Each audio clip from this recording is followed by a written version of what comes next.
জানি কইছি। আসসালামু আলাইকুম, সবাই কেমন আছেন? আজকে আমরা 2025 সাল উপলক্ষে যাচ্ছি ঘুরতে। আমাদের পাশেই থাকবেন। বাই।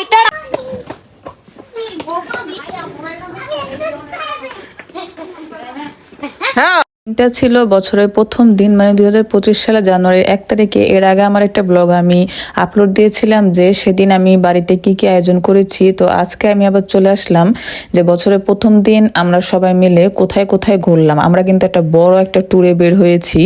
তো আমাদের সাথে থাকেন এবং সামনে দেখেন কি আছে, ধৈর্য সহকারে শেষ পর্যন্ত দেখে যাবেন, তাহলে অবশ্যই জানতে পারবেন যে বছরের প্রথম দিন আমরা একটা স্মরণীয় ট্যুর দিয়েছি। বর্তমান আমি অনেক ব্যস্ততার মধ্যে সময় কাটাচ্ছি। আমার বাড়িতে অনেক মেহমান ছিল এবং বাড়ির সব কাজ সবকিছু মিলে আমি অনেক টাইমই খুঁজে পাচ্ছি না, যার কারণে আমার অনেক আগের ভিডিওগুলো আমি এখন অনেক লেট করে আপলোড দিচ্ছি। তো আপনারা সবাই ক্ষমার দৃষ্টিতে দেখবেন। তো এই তো বের হওয়ার পর আমরা এই তো চলে আসলাম, দেখতে পাচ্ছেন আমাদের বাড়ির সামনে প্রাইমারি স্কুল। তো স্কুলের সামনে দিয়ে যাচ্ছিলাম, আর স্কুলটা এখন নতুনভাবে করা হচ্ছে, তো সেটাই আমরা যদি দেখেছিলাম। আর এখানে অনেক বাচ্চারা ছিল। এরপর আমরা চলে আসলাম ঝালমুড়ি মামার থেকে ঝালমুড়ি খেতে। এই মামাটার ঝালমুড়ি কিন্তু অনেক মজার, আমরা এর আগেও কয়েকবারে খেয়েছি। আর একটা কথা তো বলতে ভুলেই গিয়েছি যে আমরা এই ট্যুরে কে কে বের হয়েছি। আমি, আমার জায়ের ছেলে মেয়ে, আমার ননদের হাজবেন্ড, ওনারা চলে গিয়েছে, ওনার ছেলে আর মেয়েকে রেখে গিয়েছিল। তো ওদের দুজনকেও কিন্তু আমাদের সাথে নিয়ে এসেছি।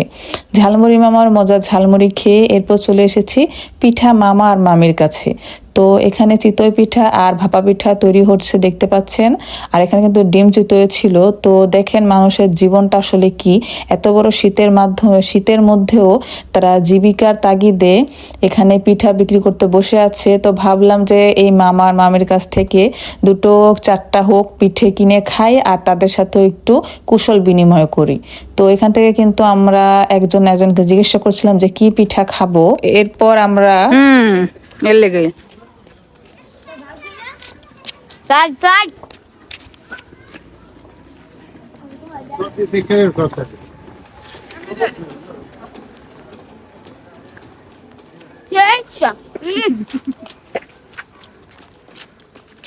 রাত হয়নি কিন্তু। তো শেষমেশ কিন্তু আমরা এখানে যে কজন ছিলাম প্রত্যেকের জন্য একটা একটা করে ভাপা পিঠা কিনে সেগুলি কিন্তু আমরা রাস্তায় খাওয়া শুরু করে দিয়েছি, আর খুব এনজয় করেছি। অনেকদিন পর ছোটবেলার সেই দিনের কথা আবার মনে পড়ে গেল, যখন স্কুল থেকে বাড়ি ফেরার সময় যাই কিনতাম, খেতে খেতে বাড়িতে আসতাম। তো যাই হোক, সেই মুহূর্তটা উপভোগ করে আমরা আবার এখন চলে যাচ্ছি মার্কেটের ভেতর। তো এখন কি ভাবছেন যে মার্কেটে আবার কেনাকাটা করতে চলে এসেছে? না, মার্কেটে কিন্তু কেনাকাটা করতে চলে আসিনি। এখানে এসেছিলাম সুতোর দোকানে, কারণ সুতোর দোকানে আমাদের কিছু কাজ ছিল, কিছু সেলাই করার জন্য সুতা, তারপর আরো টুকিটাকি জিনিস দরকার ছিল। কারণ আমাদের বাড়ির কাপড় চোপড় যেটা, আমরা নিজেদের কাপড় কিন্তু নিজেরাই সেলাই করি। তো নিজেদের জামা কাপড় নতুন বছরে নতুন জামা কাপড় বানাতে হবে, ঠিক না? তো ওই জন্য কিন্তু সুতা নিতে এসেছিলাম।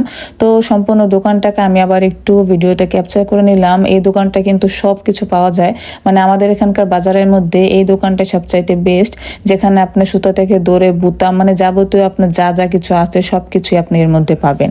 তো এরপর আমরা কোথায় গেলাম বলেন তো? এরপর আমরা কিন্তু চলে গেলাম সবজি বাজারের ভেতর।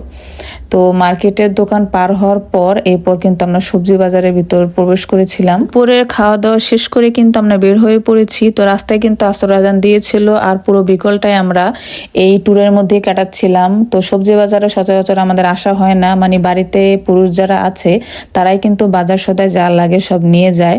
তো আসা হয় না, যার কারণে এখানে একটু ঘুরে আসলাম। তো এখন শেষমেশ কথাটা বলে যাই যে আমরা যে সমস্ত জায়গায় সবসময় যাওয়া হয় না, সে সমস্ত জায়গায় কিন্তু আমি আজকে বছরের প্রথম দিন সবাই মিলে ঘুরেছি, যার কারণে আমি বলেছি যে স্মরণীয় ট্যুর। আসলেই এটা আমার একবারে স্মরণীয় হয়ে থাকবে, কারণ সচরাচর বাজার বলেন, বাইরের ঝালমুড়ি বলেন, পিঠা বলেন, এগুলি কিছুই কিন্তু আমি খাই না, খাওয়া হয় না। তো এটা আমার বেস্ট একটা সময় ছিল।